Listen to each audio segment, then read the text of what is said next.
Welcome to Closer to Venus. I'm Johnny Burke. Today's guest is Gloria Grace Rand, an intuitive business coach and author of Live, Love, Engage.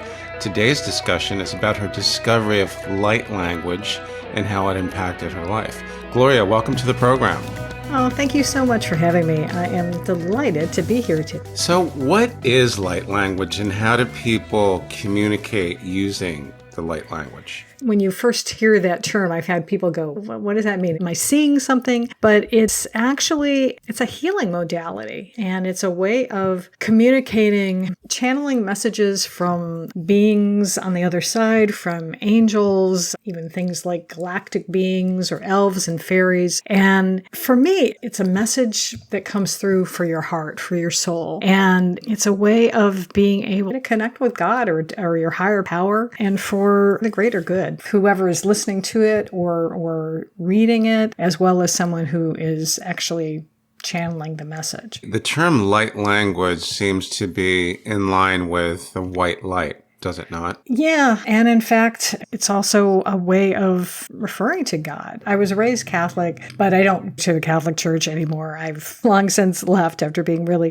fed up with it. But I really feel so much closer to God now than I ever was when I was actively attending church, which is interesting. And in the Bible, I think Jesus says, I'm the light, the truth, and the way. And so it is a way of being able to transmit messages that really are spiritual, that are connecting you to a higher source, higher power, that can really help to heal your soul. I do feel it's helping me emotionally, mentally, spiritually, and I'm getting a lot of benefit out of it. When you mention entities, beings like angels, does that also include spirit guides? I believe so. I've only been doing this less than a year now. I've been trying to do as much reading about it, and everyone, I think, has different theories about where these messages come from. I certainly am open to any and all possibilities. It's definitely ethereal, something out of the ordinary, or out of this realm, I should say. Definitely out of this realm. Light language comes through as a spoken language at times, but it's nothing that I can really consciously understand with my ears. It just sounds like gibberish in a way, although with an Asian tone to it, which is interesting. I feel like it's tapping into my background because my grandparents came from Hungary, and then Hungary, I think, was invaded by the Mongols. So maybe that's where that's coming from. I don't know, but I find it fascinating that it sounds that way to my ear. The communication, is it auditory, or how exactly do you receive the communication? What happens is it sort of alternates. I will start speaking a language, and then sometimes I will switch into song, where I'm doing sort of melodies that come through. In fact, it's been doing that yesterday a lot, which was fascinating and really beautiful. I've always sung when I was a kid. That was like one of my favorite things to do. And I feel that this is evolving for me into something that I'm going to be doing more as a song version of healing as opposed to the speaking. But there are people who actually write light language. They will write symbols that kind of look like Egyptian hieroglyphics or something like that. Some people use their hands. And actually I do a little bit of that from time to time. It's unique for every person. And I think that is what's beautiful about it, because it's a way of tapping into your unique abilities and whatever gifts that you were giving, and to then have that be a way for you to be able to then share that language in something that's comfortable for you. How do you know if you are actually speaking light language or receiving it? What are the signs? I would say one major reason to know is that you feel better afterwards, because otherwise I don't think it would make any sense. The other reason I would say is that for me, and even for someone who is writing it, if you have no idea what these things really are consciously, or all of these things just come through, and it's not like I'm specifically thinking hard about what do I want to say and I'm having it come out. It just is coming through automatically. It feels good. It feels natural. And I think that's the clear message that you actually are are communicating light language. What was your first discovery with light language? What did it feel like? What was the experience? Yeah, I think it was about a year ago. I attended a business conference, actually. I belonged to a networking group, and every year they would have a training conference. They would have different speakers talking about marketing and all of that. Well, this one particular speaker actually was talking about light language and how it has benefited her and it benefits her clients. And when she started speaking it, I'm sitting at a table with 4 other women, and I just started crying because there was something about the sounds that she was transmitting that just really spoke to my soul. I've also realized that a few years before that, I attended a different conference, and there was a woman there who did singing, and it was this channeled music. She called it, I think, power songs. But I'm realizing now that I think that was the same thing. She just referred to it in a different way. But it occurred to me now that it might be called something different, but it was the same type of effect because she also uses it to help clients, and it was intended to be something to heal your soul. Can you give us an example of what light language actually is or what it sounds like? Sure, I would be happy to. Give me a second. Ayo sayato sa sayota sayoto pa sayoto sayoto sayoso sayochi batayoso. That's nice. The first thing that comes to mind is a Buddhist chant, something from the Eastern culture. When you went to that business conference, which I think is very interesting, what was it like to actually hear this woman who was speaking? Did she give you an example like you just gave to us of the light language? Yeah, and actually she did. It was a couple minutes long, actually, what she did. And while I was sitting there listening to that, I'm not even really sure what I felt exactly. I just know that it was just very powerful and just very emotional. And so afterwards I was like, okay, tell me more about this. What exactly are you doing? Because it just had such a profound effect on me. And I actually did work with her for a little while in experiencing. And what's interesting is there are some people who they really can channel messages for specific purposes. If you go onto YouTube and you search for light language, you will find that people are doing things like healing meditation, channeling for weight loss, or channeling for stress relief, different things like that to be able to help you with. And when I've worked with clients, I'm just setting the intention of, what is it that you want to work on? What is it that you're going through? Maybe it is you're too much stress or something in your life. And then I just ask angels, my spirit guides, whoever is giving me these messages, essentially to just send through a message that'll be for their highest good and that will help them relieve whatever it is that they're going through right now. It reminds me of this quote. I think it came from Gandhi, where he spoke about the different religions as all branches on a tree that basically all arrived at the same source. And when we talk about channeling, meditation, past life regression, shamanism, does it not sound like all these different modalities lead to the same source? That's an interesting way of putting it. And I would say yes, because it is. They're all different ways of being able to connect with, I still refer to it as God most of the time, because there's something bigger than us. Something created this whole world, created this whole universe, and we are all part of that. Because that is something that I've definitely come to believe, is that we are all connected, and we have this capability within ourselves to be able to connect. And it just really does require spending time in meditation. I definitely think that meditation is like the pathway to all of this happening, because I know that that's what I started doing years ago. And I think that is what has enabled me to really start aligning with God and to be able to then open myself up to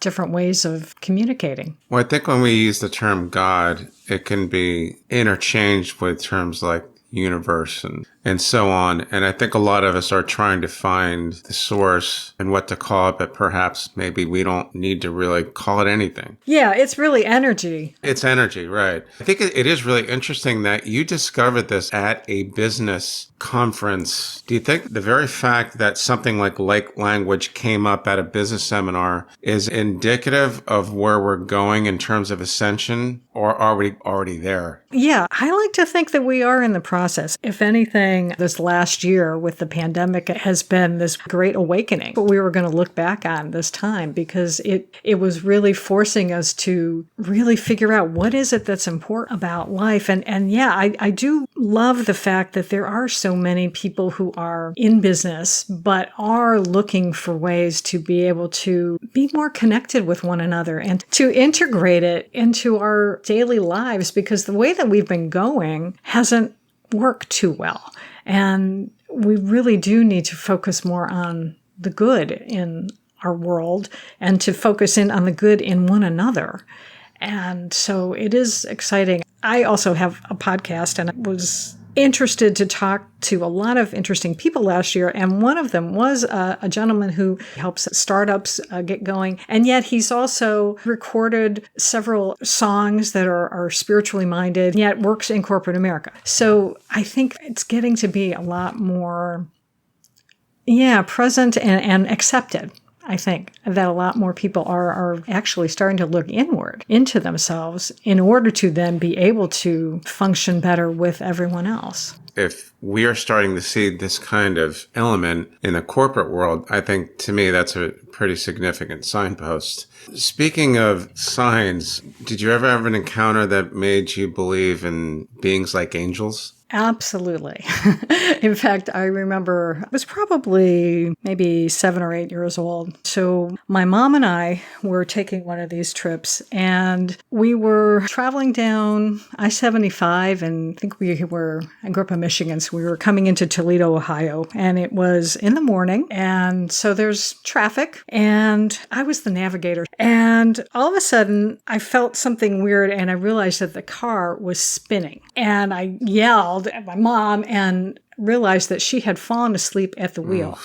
Wow. And so she woke up right away, when I yelled, and got control of the car, and we continued on our way. We did not hit anything. Nobody hit us. We did not hit a guardrail. We were traveling probably at least 55, 60 miles an hour down this freeway. Car spins around, and we're fine. So if that isn't proof of a guardian angel keeping their arms around us, I don't know what is, because that could absolutely have had a much more horrendous thing happen, and we were okay. So that told me right there that there's a power greater than us at work in this world. Okay, so you were how old when that happened? I'm thinking probably like 7 or 8. It might have even been that first trip that we were going down to Florida. So yeah, I was probably like 8 years old. Did you have any other encounters with the spirit world?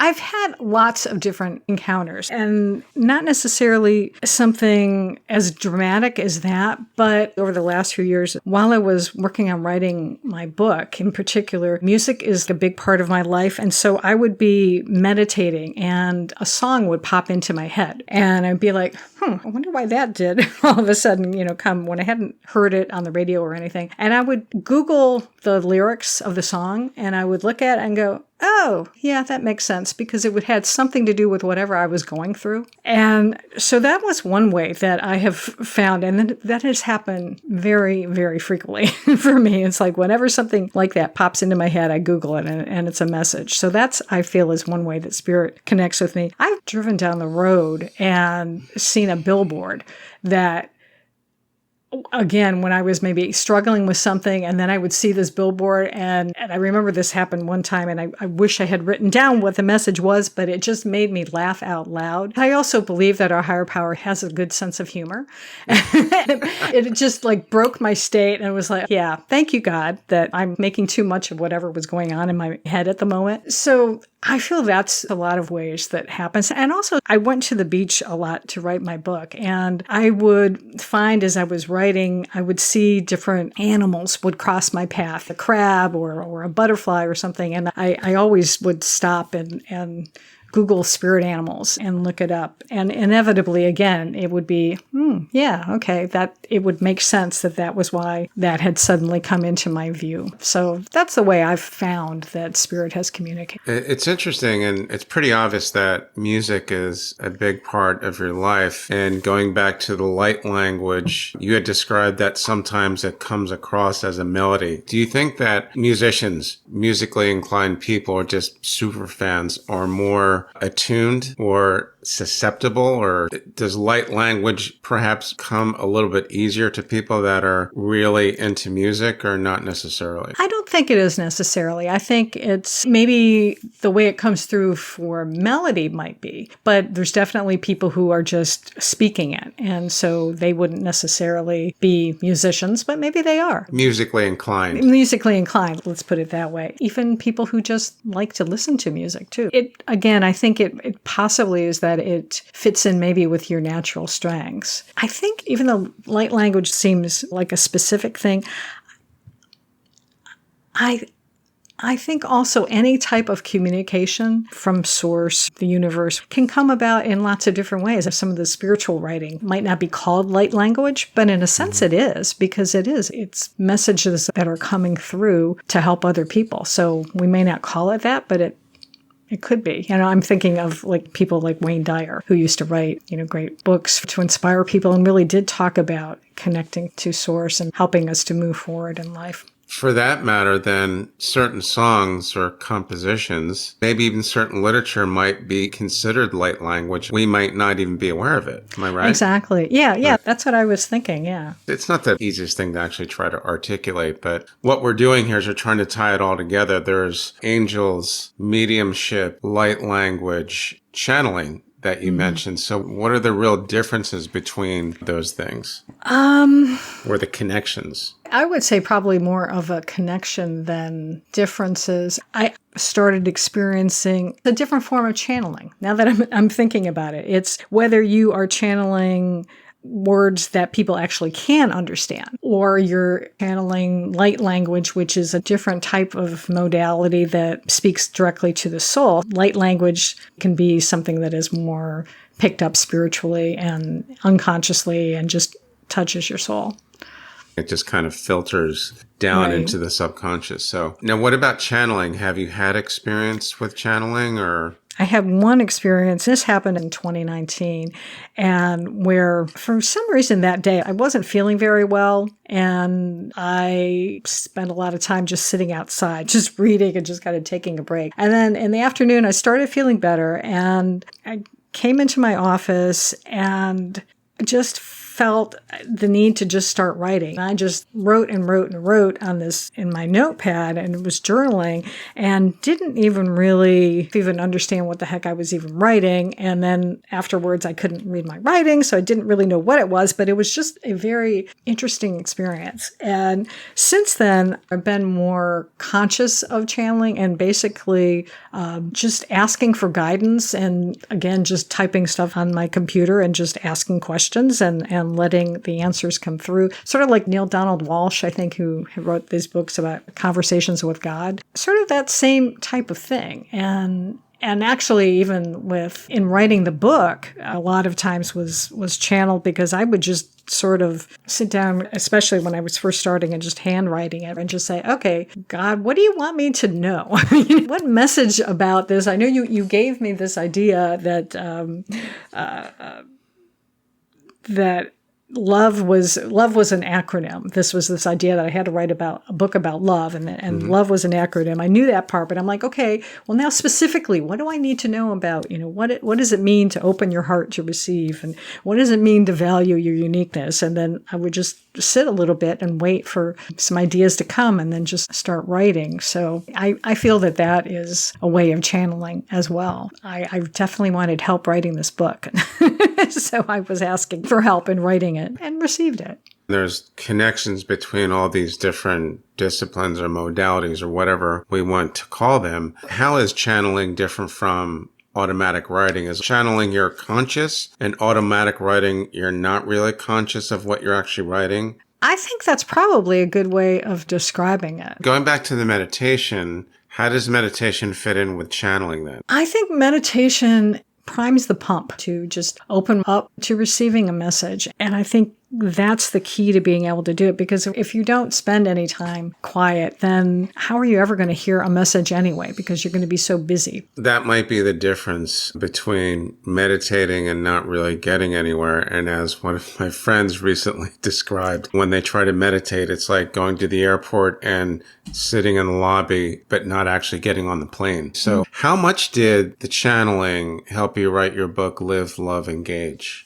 A lot. It really did. Here's another instance of when spirit, and in this sense, I believe it was my sister helping me from the other side, because she had transitioned in the end of 2016. So after I was writing this book, and last year, I was stuck on one part, and I realized that it was actually about the valuing your uniqueness part. I didn't have much written, and I was like, maybe because I haven't learned this enough, I'm not valuing my own uniqueness. As I was writing this, I was just curious about some dates, and I went in and I looked through my sister, some of her paperwork, and trying to figure out when we had done something. And in doing that, I came across a passage in her journal that she had written that talked about also having doubts. It was really about, she was wondering why she was doubting that she could be healed of this cancer, and that some of her limiting beliefs were playing into this. I was like, thank you, Michaela, because this was just what I needed to hear, and just to see that how she was struggling in it. And it gave me an example to use in the book. Then that was another way that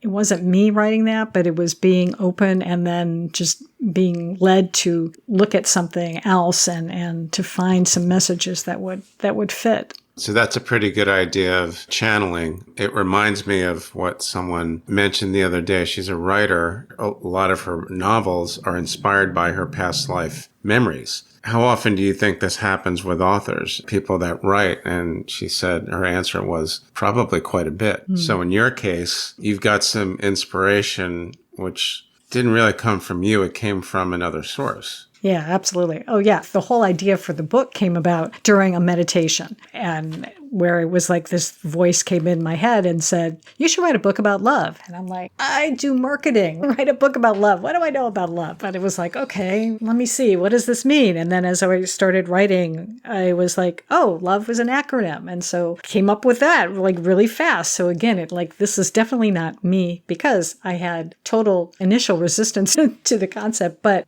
since in going through that whole process of writing it, it was because I needed to learn how to love myself. And so it was truly a blessing that God gave me that message anyway, because it was for my higher good. And I think is what has led me to now go down this other path in learning about light language and all of these different experiences now, because it's taking me away from where I originally thought I was going to be an SEO copywriter. I still like that, but it's like I'm being led down a different path now to be able to have, I think, a bigger impact with people. Can we assume then that light language pretty much goes hand in hand with what light workers do? Oh, yeah, absolutely. Absolutely. All right. So, Gloria, thanks so much for joining us today. How do our listeners find you online?